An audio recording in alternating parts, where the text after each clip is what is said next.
Very, very lucky here. We're having the next presentation by Larry DeBry at AngloGold Ashanti.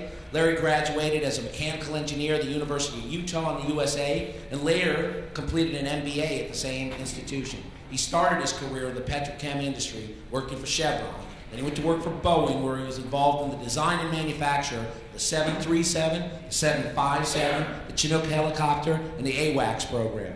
Larry joined the mining industry beginning with Rio Tinto in the base metals group and later held positions within Rio Tinto and BHP Billiton as a supervisor, superintendent, manager, and vice president. He has been involved with the strategic development and implementation of reliability and operational excellence programs his entire career. Currently, Larry is the Senior Vice President of Asset Reliability for AngloGold Ashanti. He's going to talk to us about reliability effectiveness today. Please give a warm hand for Larry DeBry.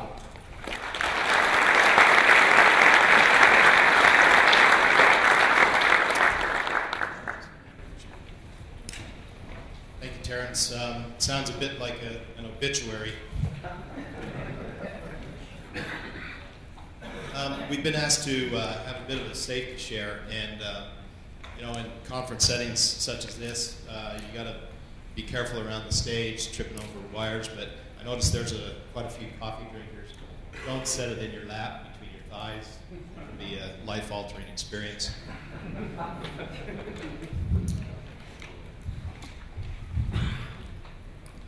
Look, I appreciate the opportunity, Terrence, and the sponsors for allowing me the opportunity to speak. I hope what I have to share is relevant. The disclaimer is that I'm a student and ever learning. I don't profess to know the secret to success. I've found things that work for me, usually the hard way.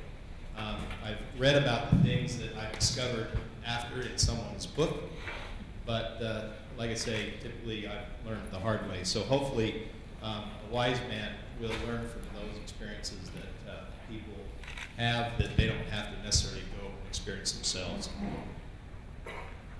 My purpose is really to assist you with some thoughts and ideas and considerations that perhaps will better influence or have better influence on those around you. Your counterparts, the leaders, and give you some thoughts that maybe you've not had so that you can consider how you can get commitment from those whom you must move to support you. And also, my purpose is to help you so that you better are able to navigate some of the obstacles and the challenges that we face to influence leaders who need to endorse what it is that we are about. This is a graph that I've used. I extracted this, as you can see, in 2005 from Terrence's website.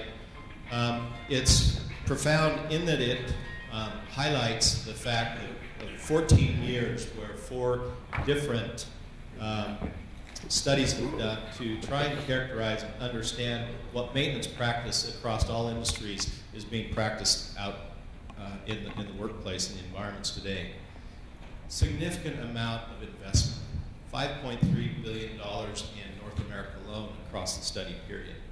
I think the first one was back in 1988 when Winston Leday, when he was working for DuPont, conducted the benchmark that we all have seen. But the question is why across 14 years and a significant amount of time investment, why has not the maintenance practice really advanced? What is holding us back? In the time that I've worked in the reliability profession and across a number of different industries, dating back to the 80s, if you recall, back in the 80s was the era of the quality revolution in America. And I've discovered that across all those industries that I've worked, there's a great contrast between the context and the challenges that they face, their approach, their abilities, the experiences, and even the hierarchy in which you might characterize their performance for reliability. across that span in my career, there's been a virtual vegetable soup of technical solutions that have been purported to solve a number of different problems. Coming back to my original question, why, with all the technical solutions that we have, why, with all the investment that has been made, why, with all the time and attention and that span of 14 years, has little advancement across all industries occurred? Why? My contention is that it's perhaps not a technical problem, but the answer may actually lie in the organizational capability. Don't get me wrong, we must do the technical requirements. We have to do them. They are absolutely essential. But the challenge lies in the deep-seated issues in the capability of your organization. The organization being that entity that possesses the leaders, the systems, the processes, and the culture, along with the functional disciplines that are designed to bring about and produce the results for your company. That is the organization I refer to. So if capability is a proficiency in the potential to meet and accomplish one's objectives or intent, then it's not a great stretch to say that the organizational capability is to produce that. It is more or less the machine that's designed to produce results. Let me give you an example to help illustrate this point. In the early 80s, when I was working for Boeing, we were rolling out the 777 program. And this 777 program was to be transformational for Boeing. It was to be transformational from a technical, an organizational, and an integration perspective in how they bring about a plane from conception all the way through manufacture. And during this time, the Boeing executives went on a worldwide study mission.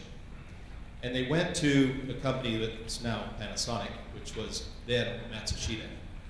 And in this one particular operation, these Boeing executives, they saw a guy across the room, and he was pushing a broom.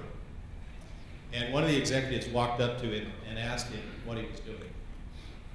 And the interaction that occurred took on legendary proportions as it came back to us from the Boeing executive. And he said, well, I'm removing the contamination. Now notice he didn't say I'm sweeping the rubbish or I'm sweeping the dirt. He said, I'm removing the contamination. He was very specific in the words that he used. But what was more important was what the dialogue occurred after. And he began to tell this executive what happened if he did not remove the contamination. He described all the sub-processes. He described the effect that it would have. And he described exactly his role and accountability to produce the results for them and that group in their manufacturing process. Now I want you to think, can you imagine, can you appreciate the power of that organization that has the ability to translate in the mind and the clarity of thought and the commitment in that individual who we in the Western society would typically say that's the lowliest position as a janitor. Can you imagine the power that is held in the organizational capability to transfer that to that individual? That's what I'm talking about, organizational capability. To look at some of the statistics, actually, in a Harris study back in 2006, the majority of companies and employees are not aligned. This is something I've borrowed from Ron Moore, who does a very, very good job in articulating this message. But let's talk a little bit more extensively about misalignment. Where does the misalignment perpetuate from? This doesn't just occur because of our planning and scheduling processes. Have you thought about the misalignment between the expectations at the executive level and the reality or the expectations they have and your reliability program? What about the misalignment that occurs between your efforts introducing reliability and your corporation's culture? Anyone who has been at this for any length of time will recognize that the difficulty we have is because people are not working together and focused on the same results. Okay, let's change, just to illustrate a point here. It's not enough to do the technical things as reliability professionals. Think for a moment, if we did 95% of all the right technical things, but we only did 5% of it well, this is the value contribution. Likewise, if we only do 5% of the right technical things, but we do them 95% well or perfect, this is the value contribution. The challenge that we face is really about doing the majority of the right technical things and doing them excellently. And this is another point that Ron Moore makes. And he has done some studies that have actually looked at the statistical correlation of all the things technically that we must do and their relative correlation on outcome and performance. And if you haven't had the opportunity to read some of his stuff, it's a good opportunity for you to acquaint yourselves with that. My point is, we must do the right technical things, but we must do them well. And the way we do them well is created by the organizational capacity or capability and execution. Let me illustrate this. How many of you have heard of a company called Danaher? Raise your hand. Danaher is a little-known company, but they're a powerhouse. They're a diversified company in environmental, life sciences, manufacturing, and of tools and electronics. They have a $34 billion market cap, and they consistently outperform companies such as GE and Berkshire Hathaway on stock. They are in the top 500, Fortune 500 companies that are listed. Little is known about the owners. They're media shy. They seldom give an interview. But what's distinguishing about Danaher is the way in which they incorporate, after they do a merger and an acquisition, how they incorporate them into the Danaher business system. And much of what they do and they translate to or transfer to that acquired company is rooted in the technical, but mostly it's how they have organizationally created themselves to actually assimilate and produce and replicate the results that they achieve consistently. If you do any research on the Danaher company, what you'll begin to find is that they very much, like the story I used with the janitor at Matsushita, it starts on taking on a very similar flavor, and you start to recognize that's what they do. That's their proficiency. That's organizational capability. So what is the capability that I'm referring to? As I have moved around in poor performing operations, I found that they know what they must do technically. They know that they must do condition monitoring. They know that they must do and have an integrated ERP with their CMMS system. They know they have to have reliability analytics.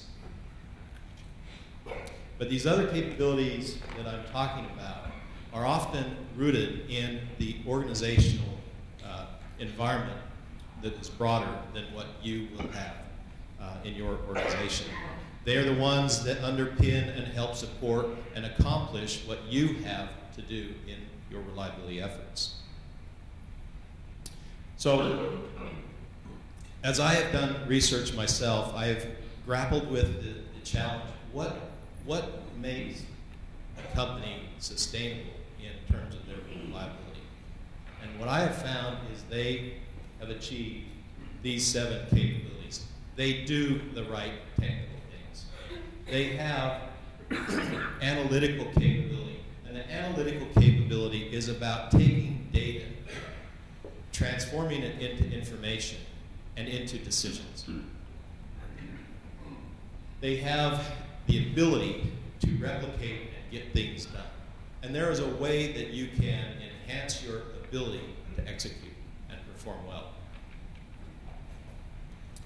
Integration is about alignment at the interface, alignment between your business, vision, mission, objectives, all the way down through your metrics and the activities that people perform on the shop floor.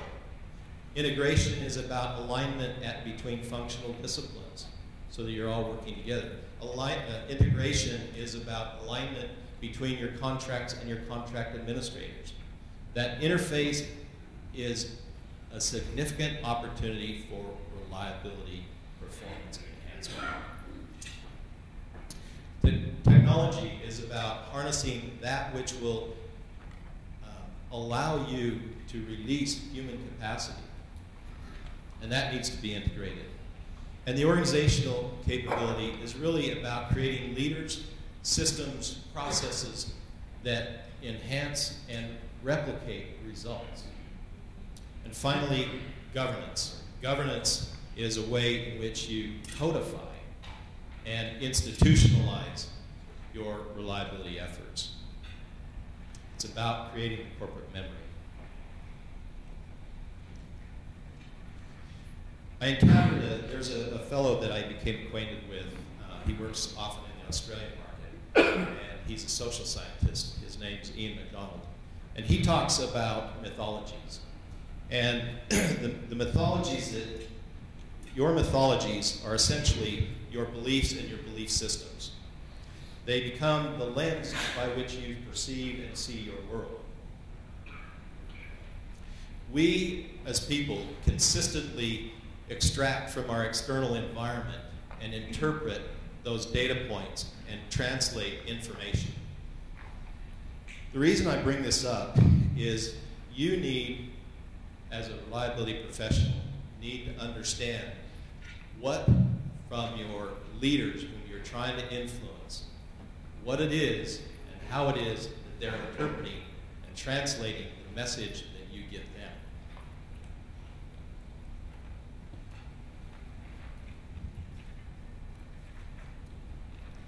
Ian later, he goes on and he'll talk about culture is created by two or more people that share the same mythology.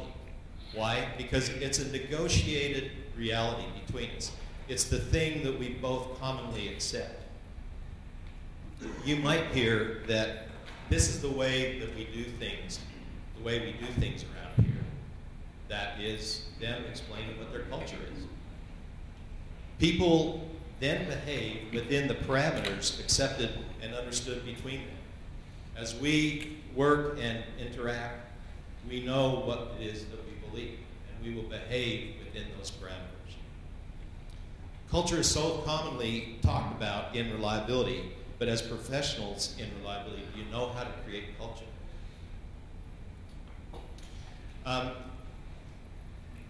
A story I often tell, I had an opportunity to work in Chile for 2 years, and working in another culture such as Chile versus North America, you begin to really appreciate the impact that culture has.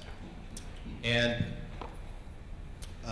you have to understand it's not just about customs and the icons of culture like dancing and music. It's about how people grow up in their culture and learn what it is that they learn and believe in what it is that they believe.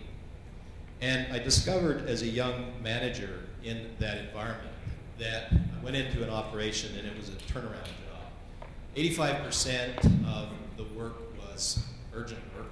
We had catastrophic failures weekly, and not just minor catastrophic failures, big catastrophic failures. And I was trying to understand what I could do to move the culture and change it. And what I discovered was that in Latin America, they're very oriented towards hierarchy. They look at their boss and they see them as being this bigger than life individual.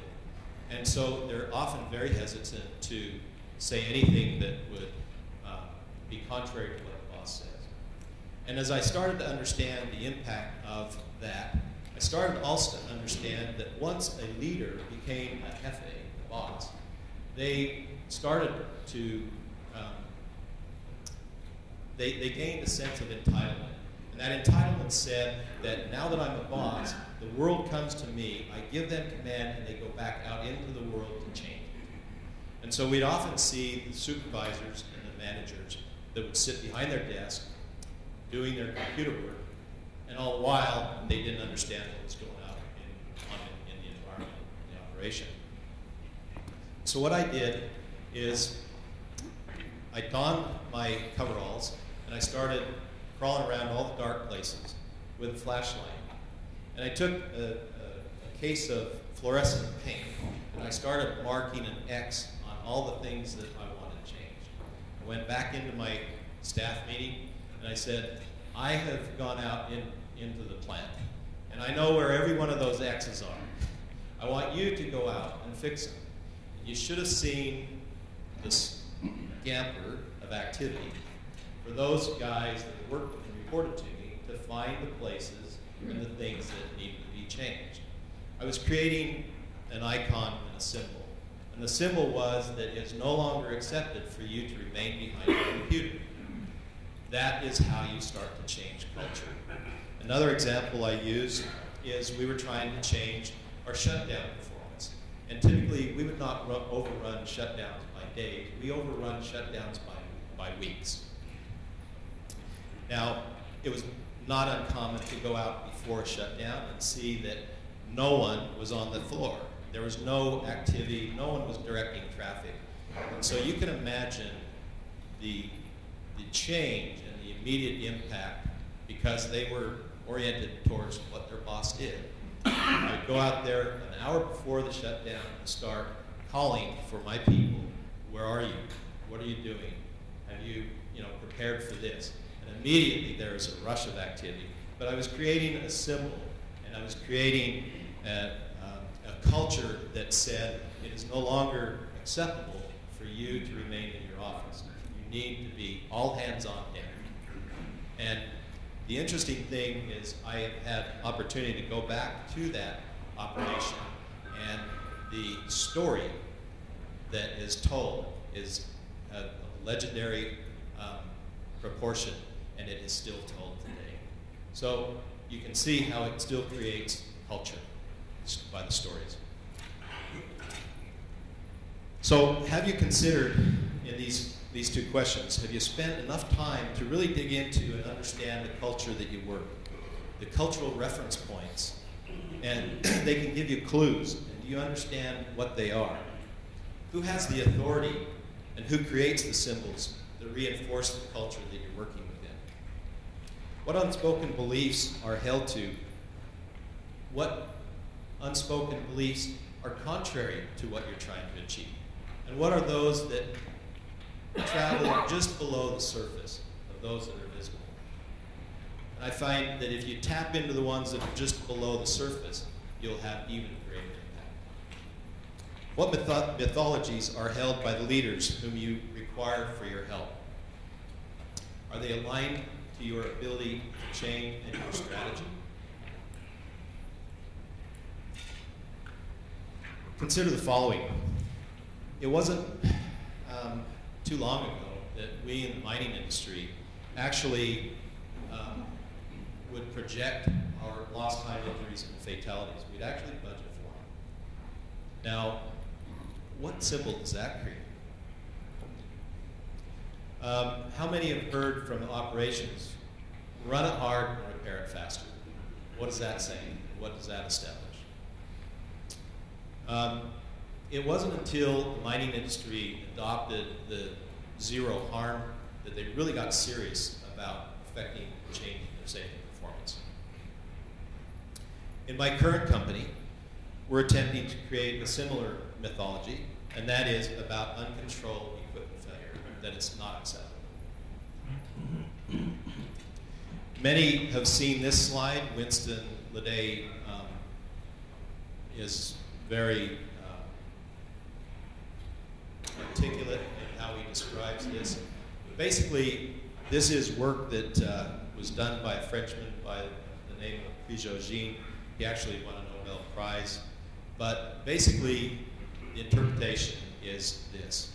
There are discrete domains of performance that are related to behaviors.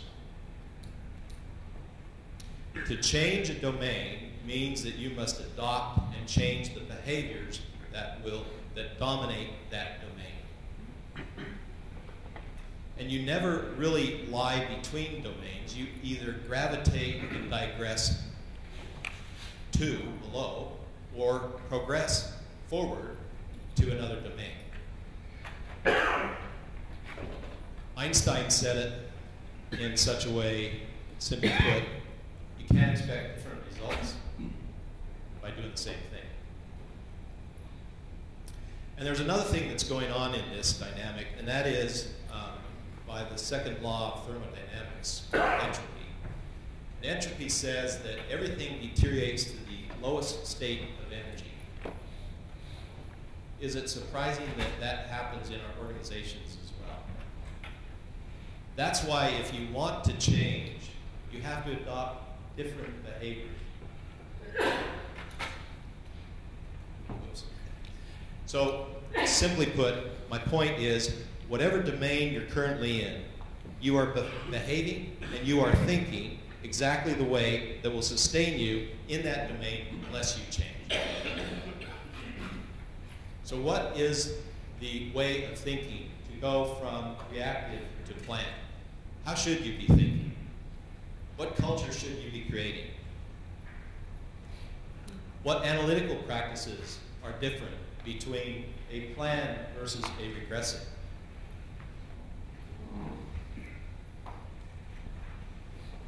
My friend Ian MacDonald speaks about social process skills as being skills that enhance one's ability to create results individually. But if you look at the 7 capabilities that I proposed earlier on the bubble chart, what you begin to understand is those are the social process skills of an organization, and they will enhance the capability of that organization. I speak of organizational capability because if the organization at large or the machine doesn't help you create the results you need to, you'll be operating in a vacuum, and you will need to fill the void. So you better be aware of what they are. Let's talk about integration. Is there a method or a process within your company that aligns your business objectives all the way through your goals, your mission, your metrics, and the activities at the shop floor? If not, who will do it? It needs to be done. How do the metrics all fit together? Are they mutually exclusive or are they mutually supported? Do they align vertically as well as horizontally amongst functional disciplines? In your reliability strategy, have all the functional disciplines, are they working off the same page and the business objectives? I have at times myself missed the cues that the organization and the company was telling me, and missed advancing the reliability agenda because I missed those cues that it was relating back to me. At my current employment, we have a very immature understanding about reliability. But we have a very strong understanding about the impact when we have a failure and the underwriting process and our insurance ramifications. And so what we are trying to do is we are piggybacking on that opportunity and that awareness to tie reliability practice to that awareness. And that's what I mean by fit for purpose.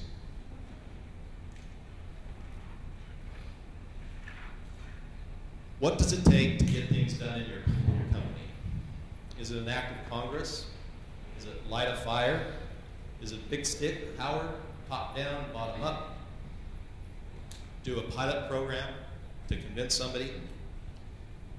Know this, sustainable execution involves the shared mythology that leadership exists to remove barriers.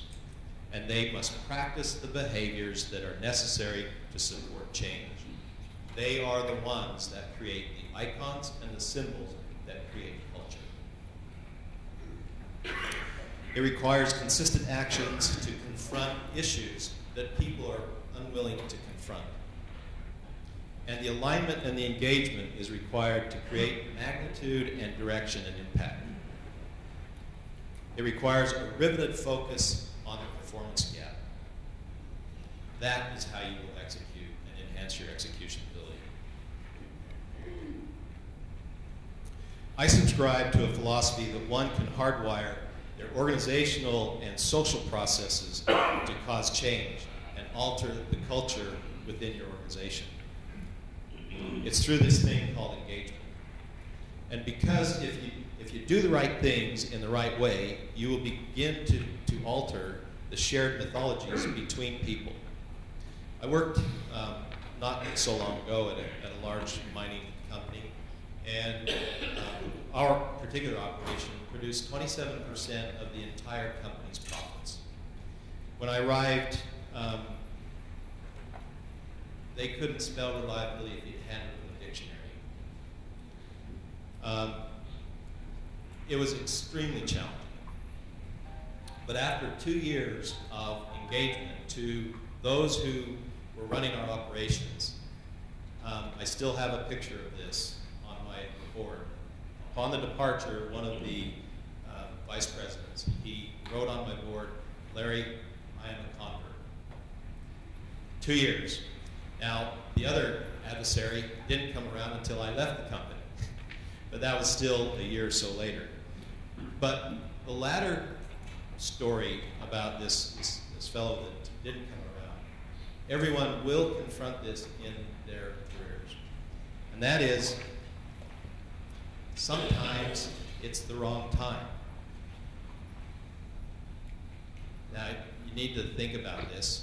And the story that I use to explain this, you are treated no differently, whether you are wrong or whether you are right at the wrong time. Think about the early discoverers who said to the establishment, the world was round. What happened to them? History is never kind to those who try to advance history sooner than it's willing to go. That is a reality. And you need to know what it is that you're dealing with. Do you think that the audience that you're addressing is the one that will actually move your efforts forward? What messages are you sending? Is it a fit for purpose message? Or do you keep yammering away at what needs to be done, all the while people are saying, no, I have something else in mind? Is there a common understanding around terminology that you're using? How often do we hear people talk about scheduling and planning being the same thing, or reliability and availability, or asset management and reliability? People need to be clear on what it is that we're talking about. The range of issues are vast, from no understanding and not interested to being turned off because the delivery is uninteresting. All are different issues which you must diagnose.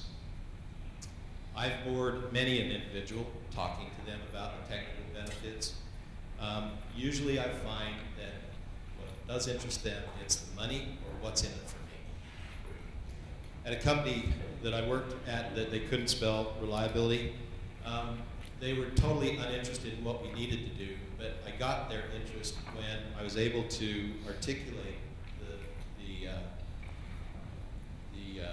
deferment of a $2 billion expenditure in expansion if we did good reliability. Evoking moving images have the ability to move and impact your audience. Learn how to tell a good story. Learn how to relate a story to an individual's personal way in which they relate. I find in reliability, everyone understands their car. And being able to relate what reliability means to them in terms of their personal car has more impact than it does about condition monitoring on some pump.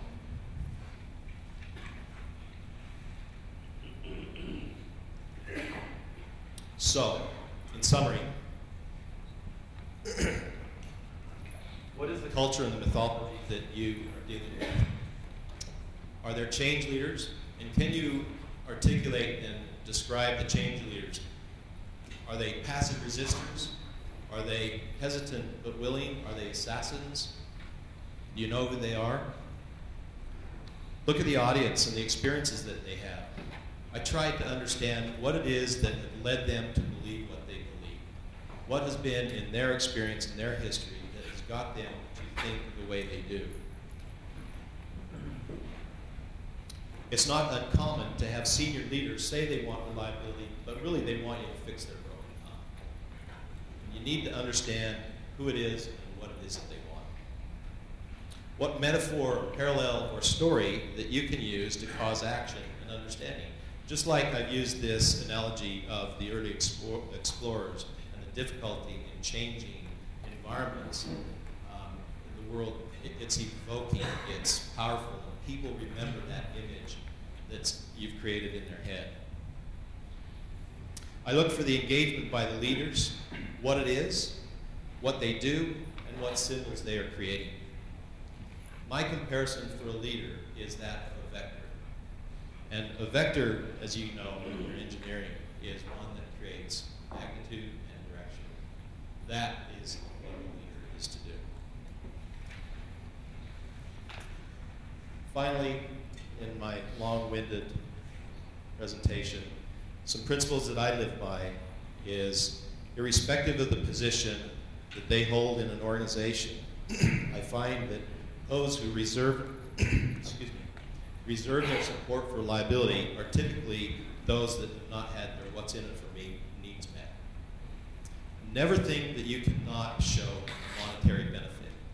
Money is very evoking. Leverage what is going on in the business. That is what is fit for purpose. We in our company have a big effort around safety transformation and the asset integrity program in insurance. So we are piggybacking on those themes to create greater understanding and awareness on liability. Don't think that you cannot engage the stakeholders. The only way to change a mind is to have two minds meet. People can't handle complexity. When complexity comes, they become disinterested. And harness the power associated with a good story. There's a number of studies that have been conducted today that have characterized and are understanding the impact that storytelling has. Like I say, storytelling is one of the ways culture is perpetuated. And finally, create transparency. I call it the put the big fat hairy moose on the table principle. I'm going to say something very, very profound, and it took me a long time to learn this. Your dysfunction is proportionate to your inability to have honest, tough discussions. With that, I thank you for your time and your patience with me, and appreciate the opportunity again to speak. Any questions? Well, first off, let's give a hand to Larry for that.